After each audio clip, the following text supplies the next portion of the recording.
Hi, it's Jeff again. Just wanted to go over some quick fills that you can use that will be appropriate almost in any instance. And I think the biggest thing about fills is that they don't have to be big, loud, and ugly.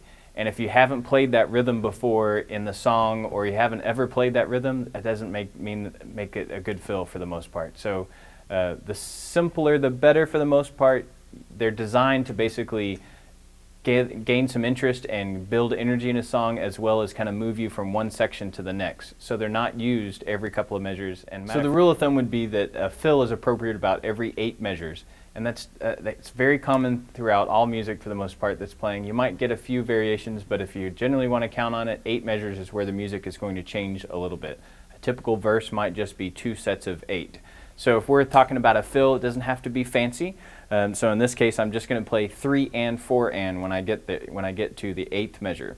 1, 2, 3, 4. Second measure, 3, 4. Third measure. The 4th measure, you might have something simple like a bark, or a little bit different of bass pattern. 2, 3, 4. 7th measure, 2, 3, 4. 8th measure, 1, 2, 3. So simply always played there was 3 and 4 and 1. I hit on the cymbal for 1, and I'm playing beats 3 and 4 with on the snare drum, and the opposite of that on the bass drum. So we're moving on to another fill. We've done 3 and 4 and. Another simple one would just be, so 4E and 1. So second measure, third measure. Might put a bark in the 4th measure just because it says we're about halfway through. 6th measure, 7th measure, 3, 4, 8th measure, 2, 3, 4, 1, 2, 3. Very simple. It wasn't a rhythm that we just randomly threw out there that doesn't make any sense whatsoever. Another part would be you don't even necessarily have to use the toms. And in today's contemporary music in 2011, you hear a lot of snare drum and bass drum fills only, or sometimes just snare drum. So a good example of that would be the following. 1, 2. We're on the 6th measure, 2, 3, 4, 7th measure. We're going to go to the 8th measure. So maybe we're transitioning into the chorus from the verse. That's a good example of a fill there. Another example would be how is it that you build kind of energy? So you might get to a spot where you're kind of going along, and then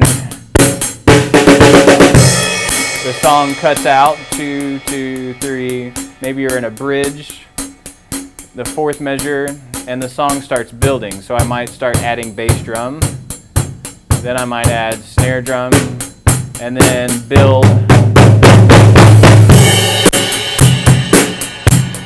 The big picture being that we're playing rhythms that have already been introduced in the song. We haven't really added anything else, but we're adding 8th notes on the toms, the bass drum, and the snare drum at the same time. And then the song goes back into the next part. Those are some really good examples of that. I guess one of my favorite fills of all time would be in Oh Happy Day. I can't remember who it's by. But the big picture is that he does a play, and it's maybe a longer fill, but you'll notice that it doesn't happen very often. And I want to say that it's coming into the chorus.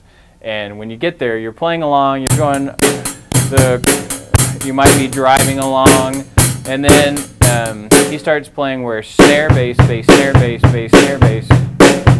And then that's a common thing that you might hear, but it's a good way to accent.